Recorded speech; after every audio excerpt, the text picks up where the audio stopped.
mendirikan salat adalah al-khusyuk fiha.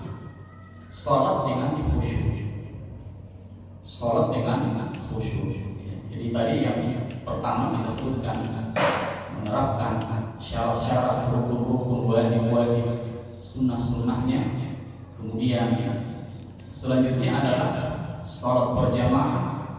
Lalu selanjutnya adalah salat dengan khusyuk. Al-khusyuk huwa hudurul qalbi. Khusyuk itu adalah hadirnya hati saat salat. Lalu dia berusaha menghayati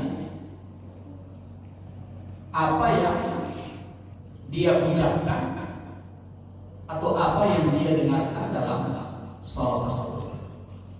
Maksudnya dari bacaan imam.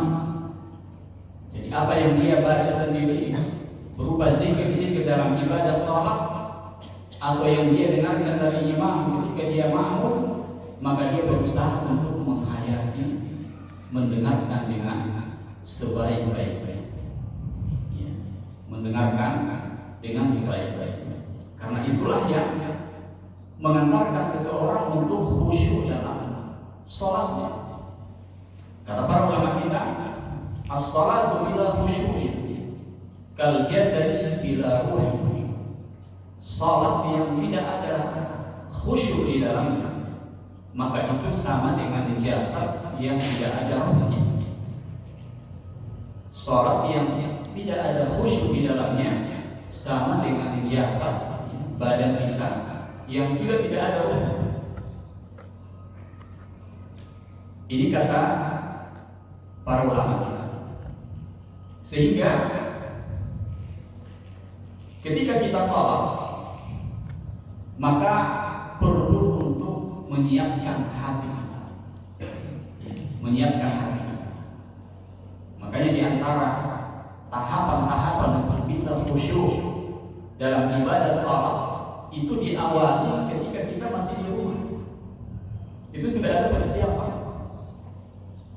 Jadi sebelum masuk waktu itu sudah ada persiapan untuk khusyuk. Jadi beberapa menit sebelum masuk waktu salat dia sudah bersiap-siap. Dia sudah bersiap-siap. Dia pakai pakaian yang bagus, yang indah, yang rapi, menggunakan wewangian. Setelah itu berangkat ke masjid dengan tenang, tidak terburu-buru.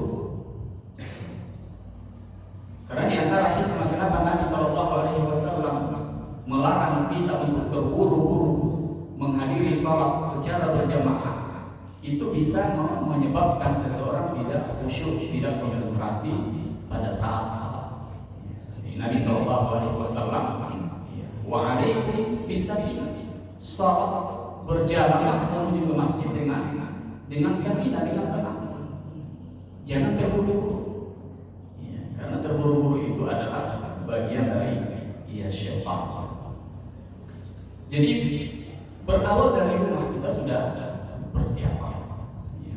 Kemudian masuk ke masjid. Masuk ke masjid, masih sempat untuk melaksanakan sholat tahiyatul masjid. Jadi benar-benar dia mengisikan hatinya untuk sholat yang wajib. Ya, sholat tahiyatul masjid. Kemudian setelah itu dia berdoa, dia berzikir, masih sempat dia baca Al-Quran sebelum masuk waktu salat wajib. Jadi dia sudah persiapan. Nah, setelah itu baru dia menerapkan wajib-wajibnya, rukun-rukunnya, syarat-syaratnya, dan hal-hal yang lain.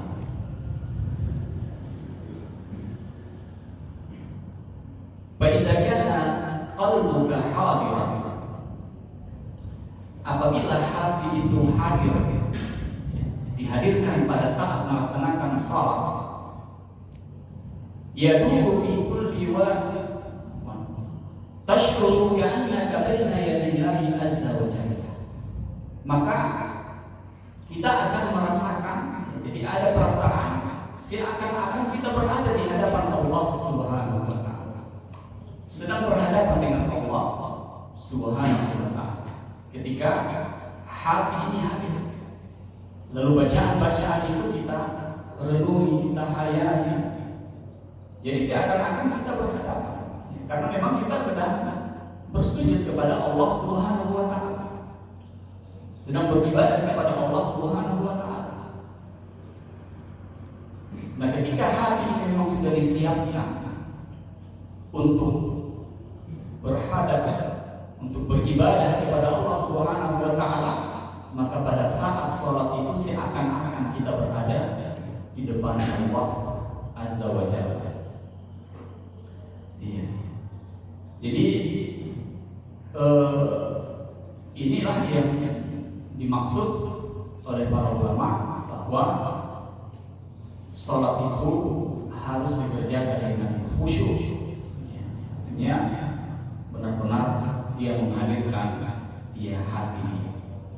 Itulah inti daripada ibadah sholat itu. Bukan hanya sekedar gerakan. Walaupun gerakannya baik, tidak ada kesalahan satupun. Bacaannya pun juga tepat semuanya, tapi hatinya tidak hadir, maka sholatnya tetap ada kekurangan. Meskipun para ulama kita juga membagi 3 keadaan orang yang sholat itu. Ada 3 keadaan. Yang pertama yang memang sempurna dari awal sampai akhir. Memang dia persiapkan dari awal sampai selesai. Dia menghadirkan hati, khusyuk dari awal sampai akhir. Seakan-akan Allah Subhanahu wa taala berada di hadapannya. Tentu ini butuh perjuangan. Butuh perjuangan. Para ulama kita pun juga butuh perjuangan. Ada yang berpuluh-puluh tahun baru merasakan seperti itu. Butuh perjuangan. Termasuk diantaranya yang perlu kita lakukan adalah terapi hati. Hati ini selalu berbolak-balik. Makanya Nabi SAW mengajarkan kita satu doa, dan itulah doa yang paling sering beliau baca. Ya muqallibal qulub, tsabbit qalbi ala dinik. Wahai Zat yang maha membolak-balikkan hati, teguhkan, istiqomahkan hati saya di atas agama. Nah, hati ini mudah sekali untuk berpaling ke yang lain. Karena memang dititipkan di dalamnya 2 hal, hidayah dan hawa nafsu. Sebagaimana yang dijelaskan oleh Al-Imam Ibnu Qudamah Al-Maqdisi dalam kitab Minhajul Qasidin, bahwa di dalam hati manusia itu Allah Subhanahu wa taala menitipkan 2, hidayah dan hawa nafsu. Nah, hidayah ini yang ingin kita kita inginkan supaya dia mendominasi. Adapun hawa nafsu tergantung bagaimana dia dikelola. Tergantung bagaimana dia dikelola. Karena ada hawa nafsu, ketika dikelola dengan baik, dia juga bernilai ibadah.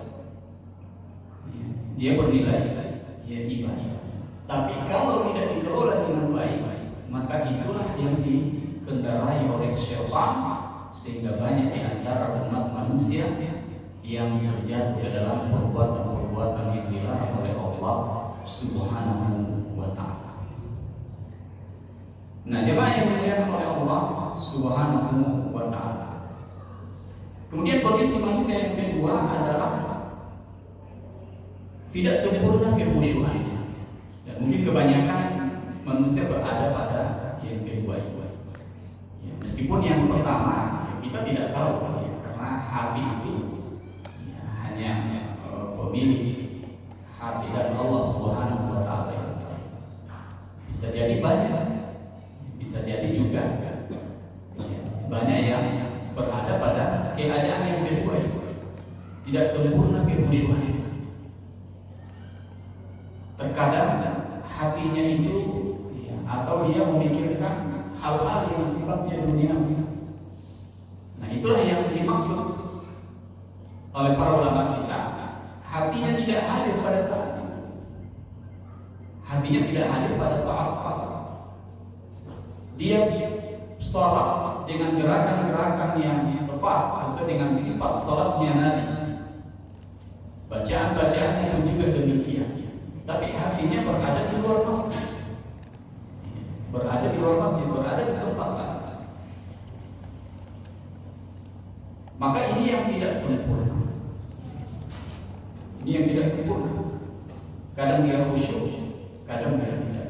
Maka caranya adalah ketika tiba-tiba konsentrasi kita keluar dari bacaan-bacaan kita dalam salat, itu pula dengan mendengarkan bacaan-bacaan imam, maka segera dikembalikan. Segera dikembalikan agar kita mendapatkan pahala yang sempurna dalam ibadah salat. Kemudian yang ketiga, yang memang dari awal sampai akhir dia tidak khusyuk. Nah, ini yang kita sebutkan di awal tadi, bahwa hanya sebatas gerakan-gerakan saja. Apalagi orang yang sholat sendiri misalnya, ya, tidak semua yang sholat sendiri. Ya, kebanyakan, ya, apalagi orang yang sibuk sholat dengan ya, begitu cepat, ya, hanya melakukan gerakan-gerakan tanpa ada tumaninah. Ya, tidak ada tumaninah. Ya, jelas sholatnya tidak diterima oleh ya, Allah Subhanahu wa Ta'ala. Pernah suatu ketika ada seorang Arab Badui datang masuk masjid lalu sholat. Ketika selesai sholat, Nabi Shallallahu Alaihi Wasallam mengatakan, "Irji fasal ibadahnya dalam sholat." Kembali dan ulangi sholat. Kan sesungguhnya kamu belum sholat. Dia ulangi lagi sholatnya. Nabi kembali mengatakan kepadanya, ulangi sholat sampai ketiga kali. Sampai ketiga ya, kalinya Nabi mengatakan kepadanya, hingga orang tersebut mengatakan kepada Nabi Sallallahu Alaihi Wasallam, ya Rasulullah, wahai Rasulullah, sesungguhnya pengetahuan saya tentang sholat, ya inilah yang saya amalkan.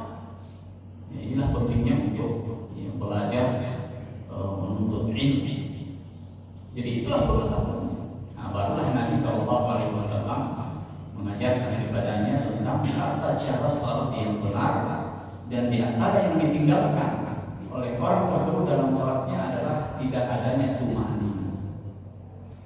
Tidak adanya tumaninah, terlalu cepat. Bangkit dari ketika rukuk langsung bangkit lagi, setelah itu langsung sujud. Tidak ada tumaninah.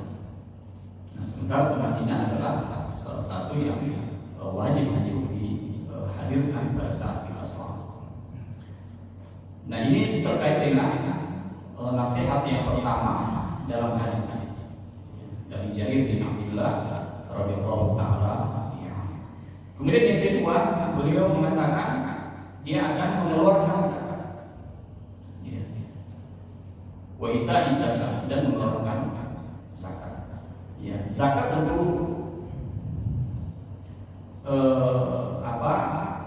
ada hak-haknya. Ya, zakat ada dua, zakat harta dan zakat fitrah. Ya, kalau zakat harta ini ada takarannya,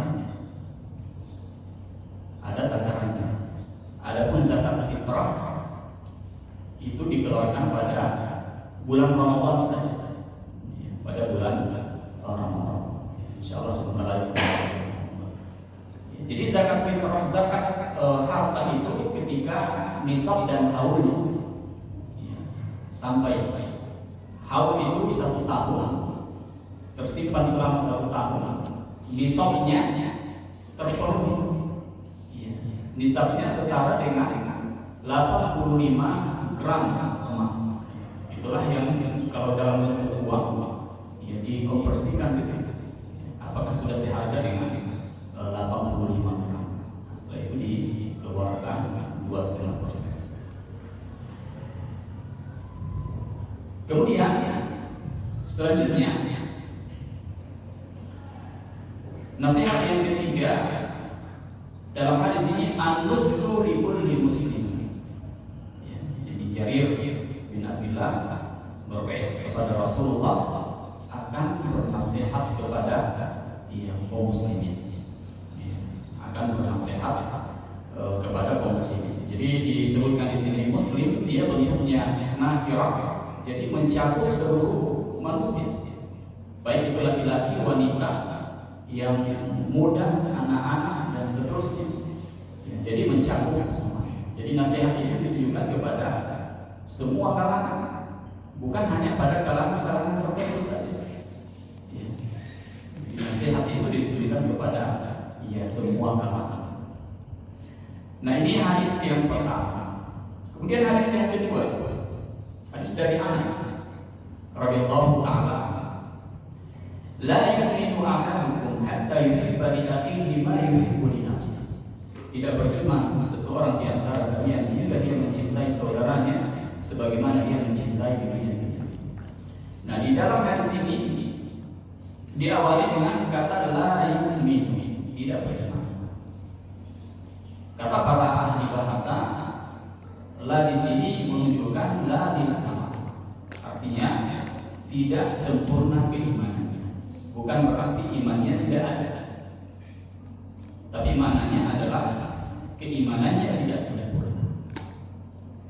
Jadi terjemahan yang tepat, tidak sempurna keimanan seseorang hingga dia mencintai saudaranya sebagaimana dia mencintai dirinya dia sendiri. Nah, ini terkait dengan ukhuwah, persaudaraan.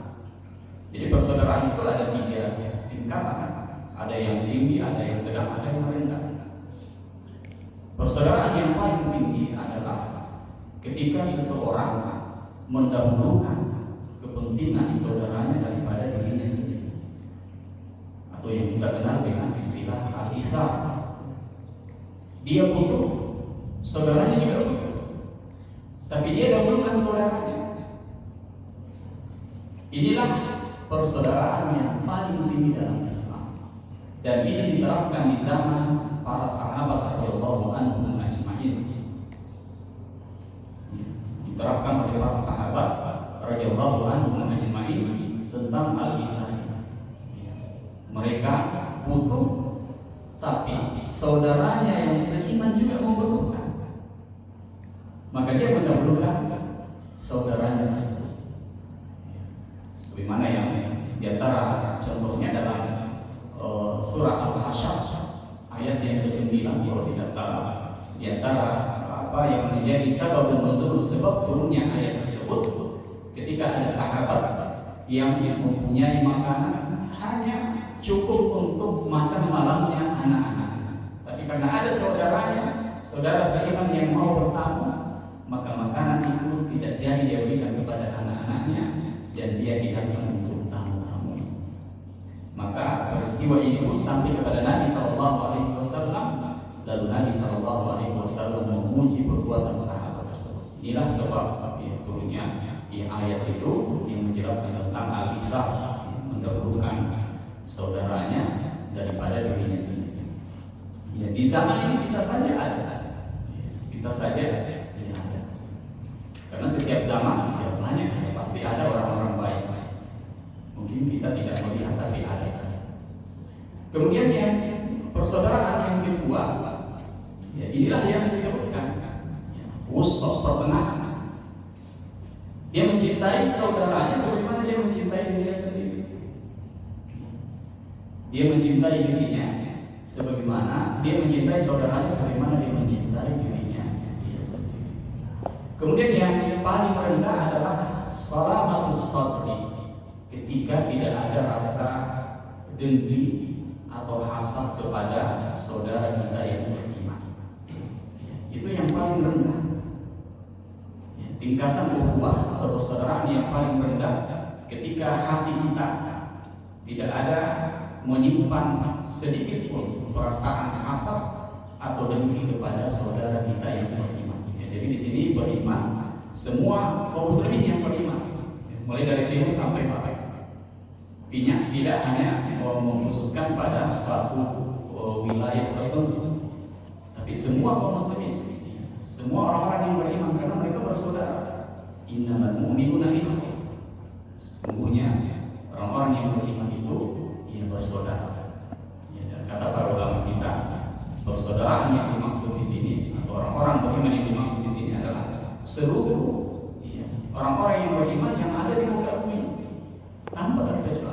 tidak dibatasi pada tempat ya, atau lingkungan tertentu.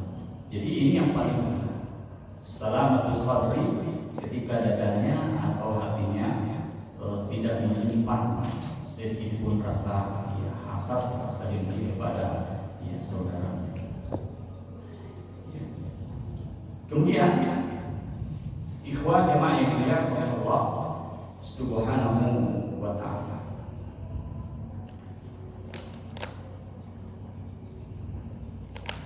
hadhihi an-nasihatu an tuhibba li ikhwani ma tuhibbu li nafsi. Jadi hadis ini menasihatkan kepada kita untuk senantiasa mencintai saudara kita sebagaimana kita mencintai ya, diri kita sendiri. Ya, kita ingin bahagia, maka kita pun juga senang melihat kebahagiaan ya, saudara kita. Termasuk dalam hal muamalah, kita bermuamalah kepada mereka dengan muamalah yang terbaik. Kita bermuamalah kepada mereka dengan muamalah yang terbaik. Dan pada persoalan-persoalan yang lain, dia membutuhkan bantuan, kita bantu dia sesuai dengan kemampuan. Nah, jemaah yang dimuliakan oleh Allah Subhanahu wa ta'ala. Ya, jadi ya, di sini dijelaskan juga bahwa Nabi alaihi salatu wasallam al-iman amman lam yuhib li akhihi ma yuhibbu li nafsihi fi kulli syai'. Fa nafyul iman qala ulama al-murabbihi nafyul iman bil kamal. Jadi penafian iman dalam hadis ini seperti la yu'min, tidak beriman. Kata para ulama kita maknanya adalah imannya kesempurnaan, terkait dengan kesempurnaan.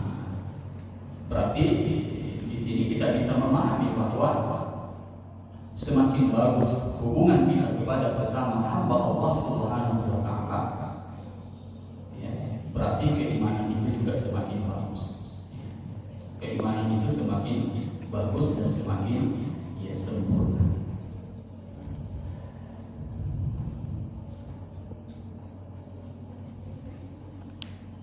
Ya, ini makna dari hadis ini ya, secara singkat.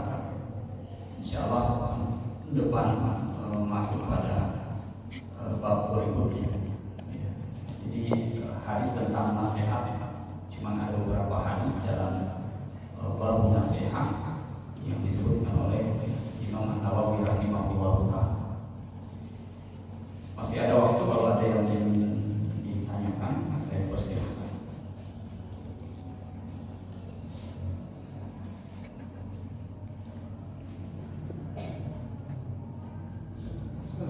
Ya, silakan.